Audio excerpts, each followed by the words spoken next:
Message para agen-agen subscriber Hero Message. Selamat tahun baru 2023 dan aku harap semoga semua keinginan kalian yang belum tercapai di tahun lalu bisa tercapai di tahun ini. Oke, video ini aku langsung one take shoot, tidak ada proses editing karena ini aku syuting hari yang dimana seharusnya aku nggak ngelakuin hal-hal yang berbau produktif, lebih ke berbau entertain, ya hiburan lah. Tapi ya karena besok mungkin bakal sibuk seminggu, ya mungkin nggak terlalu sibuk sih, tapi jaga-jaga bakal sibuk di minggu depan ini buat menghadapi skripsi yang minggu kedua tanggal 10. Oke, mohon doanya guys. Karena aku sempat gagal kemarin di bulan Juli kemarin, yang video terkait kegagalan tersebut udah posting sih di VM keberapa, kurang tahu 90 masalah. Oke, kali ini aku lebih kepengen curhat ya, makanya langsung aja one take shoot, nggak ada kayak proses editing apa-apa, langsung one take shoot aja. Di sebulan ini aku nggak pernah upload, yang dimana padahal aku sebenarnya nggak pernah ngerekam loh, karena aku terakhir ngerekam itu masih pakai stok video rekaman dari 16 video yang aku rekam nggak salah di bulan Februari kemarin, tapi satu pun belum posting udah sebulan ya, bahkan sebulan lebih lah. Dari terakhir posting itu tanggal 27 November nggak salah. Udah emang nggak posting akhirnya karena benar-benar di 4 minggu Desember kemarin tuh benar-benar sibuk sama TA gitu, benar-benar fokusnya itu kegeser. Akan ada satu waktu dimana seproduktifnya, lebih tepatnya sejelas-jelasnya target kalian dalam memanajemen waktu, biar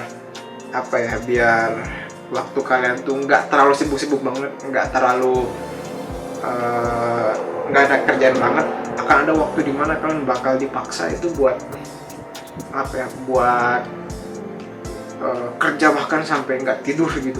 Mungkin saya 1-2 hari nggak tidur, tapi sisanya itu kayak kerja mendekati jam 12 malam gitu, dari pagi sampai jam 12 malam, karena emang tuntutan deadline maupun apalah. Akan ada waktu dimana kalian seperti itu. Mungkin sebulan oke, tapi seterusnya kalau bisa jangan seperti itu. Ya mungkin sebulan ke 2 bulan lah, tapi it's okay. Tapi akan ada waktu dimana kalian benar-benar waktu super sibuk, bahkan proyek-proyek pribadi kalian yang lain nggak tercapai tersebut, yang padahal kalian udah rancang biar bisa kelar di waktu tersebut, tapi ternyata kemakan sama sama deadline atau target dari kerjaan yang lain yang memakan waktu tersebut gitu. Dan harapan gue buat channel ini di 2023 maupun kedepannya, ya karena ini aku udah tahun terakhir, makanya udah semester ke-9 semester ke-9 dan bisa dibilang tahun 2023 terlepas nanti aku bisa wisudanya di Februari maupun di September tahun depan ya. Targetnya sih Februari ya. Ya intinya jelasnya tahun ini adalah tahun benar-benar tahun transisi kedua. Sebelumnya tahun transisi pertama itu di tahun 2022 kemarin yang lebih kepada budayanya sih, budaya dari yang awalnya banyak teman, organisasi atau apa, terus akhirnya teman menjadi sedikit bukan nanti jumlahnya, dalam arti lebih ke intensitas komunikasi itu sedikit makin menurun karena emang pada sibuk, udah pada yang lulus juga, dan juga lebih fokus ngerjain TA gitu, dan lebih lebih mulai belajar menikmati diri sendiri gitu. Sedangkan di tahun ketiga ini benar-benar mungkin full, yang bakal perpindahan dari fase pendidikan S1 ke mungkin S2 kalau nggak kerja. Ada rencana mungkin lebih berat ke S2 sih rencana, tapi masih belum didiskusikan dengan orang tua sang pemilik modal. Dan 2003 terkait Hero Message ini aku mungkin belum pernah share ya, karena fokusnya kan video-video yang sebelumnya kan lebih ke video stok dari yang sebelumnya. Jadi mungkin 2023 ini sebenarnya aku udah punya proyek pribadi terkait Hero Message ini, dimana pengen memproduksi sekitar, untuk stok video sekarang by the way udah sampai ke 105, sehingga untuk mencapai 150 itu aku kurang 45 lagi. Nah, dari 45 itu sekitar 32 nya itu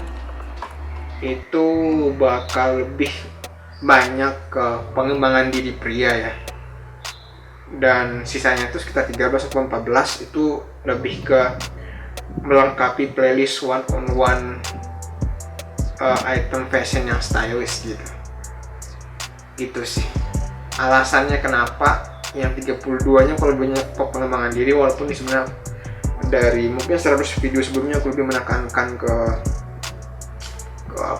ke playlist ke topik fashion, walaupun aku juga sempat lah posting beberapa 10 belasan lah terkait topik pengembangan diri, tapi lebih memang fashion gitu, karena aku lihat niche fashion di Indonesia itu lebih laris yang terkait 3 ini sih. Pertama adalah terkait OOTD atau kasarannya bagaimana aku menampilkan berbagai padanan pakaian untuk menjadi suatu style tertentu gitu, style buat pulang sekolah, pergi acara dan lain-lain. Itu kalian bisa lihat channelnya Bang Aquinaldo lah kalau misalkan mau banyak style, karena setahu aku dia channel fashion yang paling banyak style itu dia di Indonesia, setahu aku ya. Kalau enggak ya channel terkait review barang, nah itu channel lain udah banyak lah kayak gitu channel fashion lain. Dan apalagi yang terkait kalau nggak salah tuh style fashion sama terkait topik kegantengan secara umum, maksudnya kegantengan secara umum itu ngebahas bagaimana tips menjadi ganteng, tips menjadi keren kayak gitu yang bahasanya umum. Karena itu mungkin cukup mudah ya buat diproduksi buat yang itu, karena cuman aku agak males karena sifatnya bakal agak repetitif dan itu aja materinya. Yang lebih besar niche-nya memang di 2 itu sih, di OTD sama seputar sama seputar review barang gitu, review atau unbox barang. Itu lebih disukai masyarakat sebenarnya, dan aku jujur secara duit nggak mampu buat yang mana itu, walaupun sebenarnya bisa aja kayak kayak minta kerjasama lah sama brand atau apa gitu buat review, tapi ya karena waktu dan prioritas masih lebih memprioritaskan skripsi ya di atas itu, makanya nggak maksimal. Dan ya udahlah, nggak video-videoku yang 100 sampai sekarang yang 100 lebih itu bahkan sebenarnya cuma ada 1-2 kalau nggak salah yang laris ya. Yang pertama itu terkait style buat orang berkulit gelap atau hitam, itu yang sampai sekarang yang paling banyak, udah belasan views. Thank you banget, karena untuk subscribernya yang cuma 200-an ke aku ini, wah itu udah keren banget lah ya kesarannya. Beda sama subscriber mungkin udah ratusan ribu, 11 ribu apaan gitu kan, tapi buat kita yang masih 200 ribu tuh udah kayak wah keren lah itu. Yang kedua tuh mungkin terkait yang membahas lebih dalam tentang item, kalau salah tuh item baju Henley yang sekarang sebenarnya tuh kaos Henley 30 ribuan, tapi aku review tapi lumayan juga banyak yang nonton gitu. Ya 1000-an lah, oke lah, 1000-an tuh udah sebenarnya batas cukup lumayan banyak buat ukuranku ya, walaupun channelnya juga pastinya kurang sih.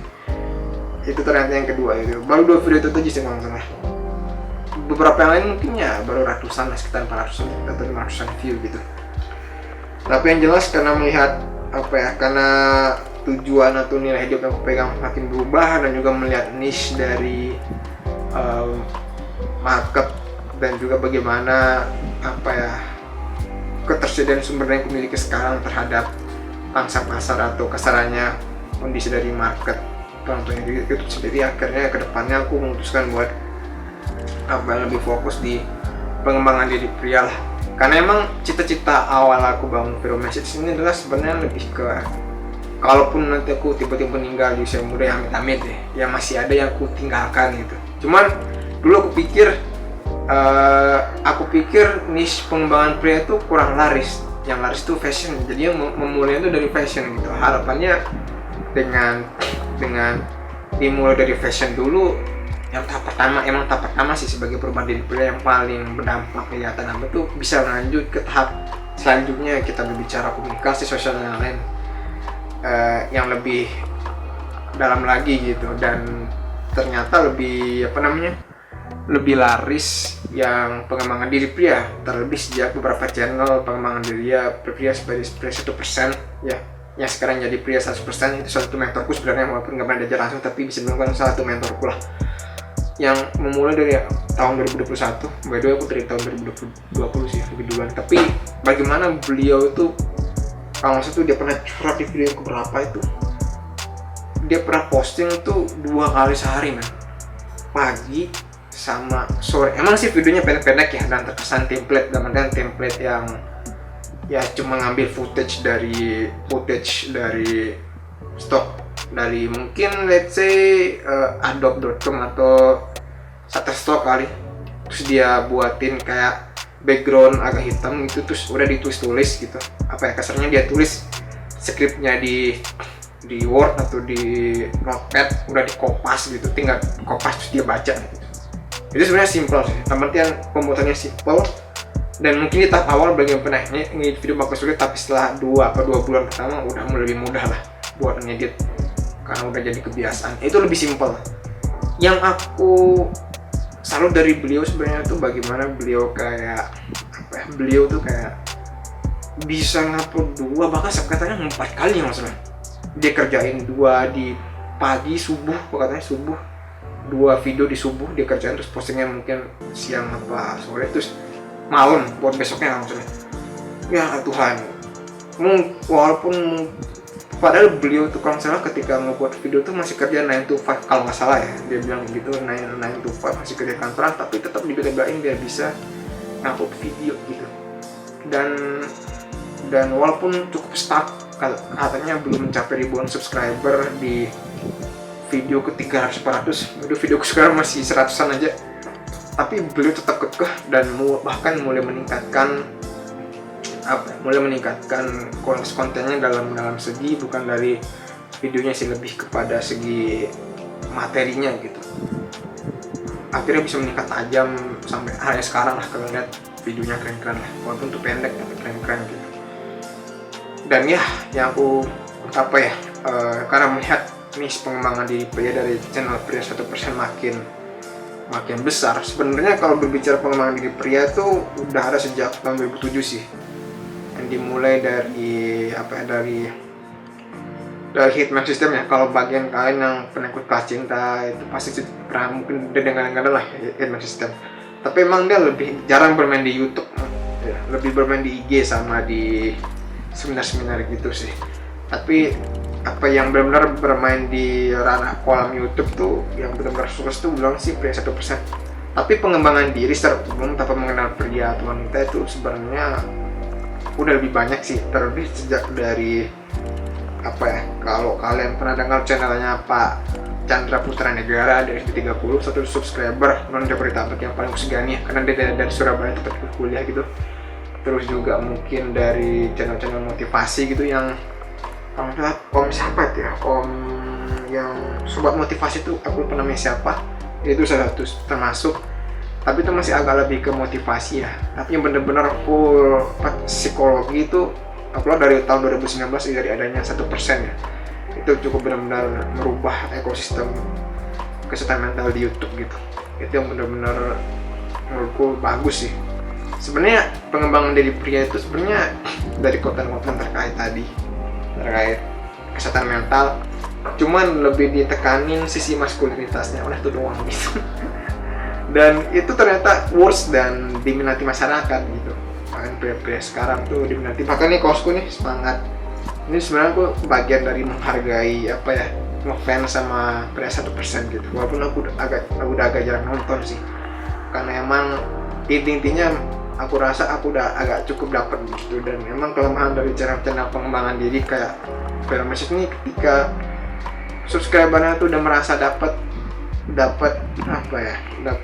intinya gitu, udah mulai bosan gitu. Ya emang buat ngakalinnya itu mau nggak mau dengan dengan terus berinovasi gitu. Lebih tepatnya menjawab pertanyaan sih, bukan berinovasi, lebih ke menjawab pertanyaan yang ada gitu. Dan so far makanya tahun 2003 emang bakal lebih banyak video pengembangan diri sih, karena terkait tadi gitu. Pertama, dia sumber dayanya itu nggak terlalu gede ya, karena emang aku juga udah lama belajar pengembangan diri bahkan dari SMA gitu. Dan yang kedua itu memang niche-nya gede, diminati ternyata, nggak kayak fashion sebenarnya diminati, cuman topik fashion yang aku bawa di Film Message ini apa yang aku pelajari dari kursus-kursus terkait fashion, stylish ya, atau mungkin intinya belajar fashion dari barat, yang dimana tuh lebih menekankan kepada apa ya, manajerial itu tinggi banget. Lu kebayang nggak, fashion sama manajerial itu ya lahirnya seperti apa yang aku bicarakan sekarang, Vero Message. Bahkan di playlistku 30 mencari fashion tuh kita perlu tentukan dulu kita mau ganteng seperti apa. Ketertarikan tuh ku bedah, ada ketertarikan dari segi apa namanya fisik, dari segi wawasan, dari segi kepemilikan, dari segi sosial dan lain-lain. Terus juga kenapa nggak perlu beli banyak pakaian, cukup beli yang apa namanya, yang beberapa warna inti yang aku bahas lengkap di, kalau nggak salah, di manajemen wardrobe di hari ke-15 di playlist 30 hari menjadi pede. Itu udah dari cukup sih sebenarnya, karena salah satu keluhanku salah satu alasanku buat Vero Message selain karena alasan itu tadi sebagai kasarannya surat wasiat lah biar bisa bermanfaat juga sebenarnya. Itu yang kedua itu buat mengisi niche terkait wardrobe management. Aku lebih suka nyebutnya, tapi mungkin lebih simpelnya tuh kayak manajemen fashion, yang manajemen fashion pribadi yang agak jarang diangkat sama youtuber fashion Indonesia yang lebih mengangkat terkait ya cara OTD, ABCD dan fashion, dan terkait OTD sama unbox atau review barang. Dan emang aku agak sumber dayanya agak rendah di situ gitu, tapi emang itu yang paling laris gitu. Dan nggak ada yang membicarakan apa yang pernah aku pelajari dari barat gitu di Indonesia, dan ternyata nggak laku. Yeps, kalau kalian aku bilang nggak laku dan senyum, itu membuktikan ya syukurnya aku udah berada di tahap mental yang nggak down, nggak perlu sampai ngebandingin diri sama orang lain. Udah kasarannya I know what I must do gitu, nggak perlu sampai bandingin sama orang lain. Dan I proud to be myself. Walaupun mungkin di dalam agama aku memang ujub itu nggak boleh, tapi sebenarnya ujub itu nggak boleh karena tujuan agar kita nggak pernah belajar gitu. Tapi ya kalau emang ada sesuatu yang aku banggakan, ya udah aku banggakan. Tapi aku simpan buat diriku sendiri, bukan buat dipamerkan gitu. Buat sekedar meningkatkan kepercayaan diri lah. Kalau kalian pernah dengar istilah, pernah dengar kayak positif terapi, ya sebenarnya kurang lebih seperti itu lah, buat meningkatkan kepercayaan diri kita gitu. Dan ya mungkin di tahun 2023 di 150 video sisa itu bakal lebih ke pengembangan diri, sekaligus pengen tahu apakah emang bener kalau memproduksi video pengembangan itu bakal worth minimal 1000 minimal ada yang mencapai 1000 gitu. Syukur 10.000 kayak video style untuk orang kulit hitam gitu bisa tercapai gitu. Dan sebenarnya alasan kenapa harus 150, karena biasanya para subscriber, para youtuber yang aku kenal yang bagus tuh minimal mereka tuh sekitar 100-an lebih dikit sampai 200 baru mencapai. Tapi aku ngambilnya tengah-tengah aja lah, 150. Berhasil dalam arti bisa mencapai, bisa bilang ya 5.000 sampai 10.000 lah. Walau sebenarnya paling sulit tuh mencapai 1000 aja belum nyampe sekarang, apalagi 1000 aja belum nyampe, apalagi 5.000 gitu kan. Tapi ya it's okay. Padahal aku sudah masang SEO di semua videoku. Mungkin dari 100 videoku sekarang tuh hampir 60-70% udah kepasang SEO gitu. Tapi ternyata baru pelajari juga kalau SEO itu tetap dipakai, tapi kalau emang itu niche-nya tidak ada yang kecil atau rendah, nggak ada gunanya tuh SEO. SEO tuh gunanya kayak sekedar memajang kalian di daftar lemari toko gitu. Kalau misalkan pergi ke toko buku ya, kalau lihat toko buku, ada toko buku yang paling pojok yang bahkan orang pun jarang kesana gitu, bahkan yang ada letaknya tuh di depan dekat kasir. Nah SEO tuh biar kasarannya produk kalian itu tuh bisa ditaruh di depan kasir. Tapi kalau misalkan ternyata yang pengunjung yang datang tuh tidak tertarik dengan topik kalian maupun tidak tahu topik apa yang kalian bahas, itu ya percuma aja majang di di dekat kasir yang kasarannya exposure itu kayak lebih banyak dilihat orang gitu. Kalau istilah di kita mah itu traffic, ya itu tuh lebih banyak dilihat orang tuh di situ gitu. Tapi kalau itu topiknya nggak dikenal banyak orang, ya nggak ada gunanya sih. Oke, suaraku udah habis dan harapanku buat 2023 semoga kalian setiap produktif, dan buat kalian yang belum produktif segera temukan apa yang kalian pengen dalam hidup gitu. Kalau kalian belum tahu bagaimana cara menemukan apa yang kalian belum tahu dalam hidup, ya segera konsumsi konten-konten Membangun diri entah mulai dari fashion, kesehatan mental, agama, kesehatan, maupun keuangan, karir, anything lah. Pernah aku bahas channel-channel terkait 5 aspek tadi, kesehatan, keuangan, karir, sosial apa itu di videoku ke hari ke-30 di playlist 30 menyamar jadi pede maksudnya. Itu lengkap, kalian bisa pilih mana aja gitu. Tapi itu based on apa yang aku tahu sih. Mungkin siapa tahu ada subscriber atau platformnya yang aku tahu. Oke, videonya udah kepanjangan 20 menit. See you in the next video.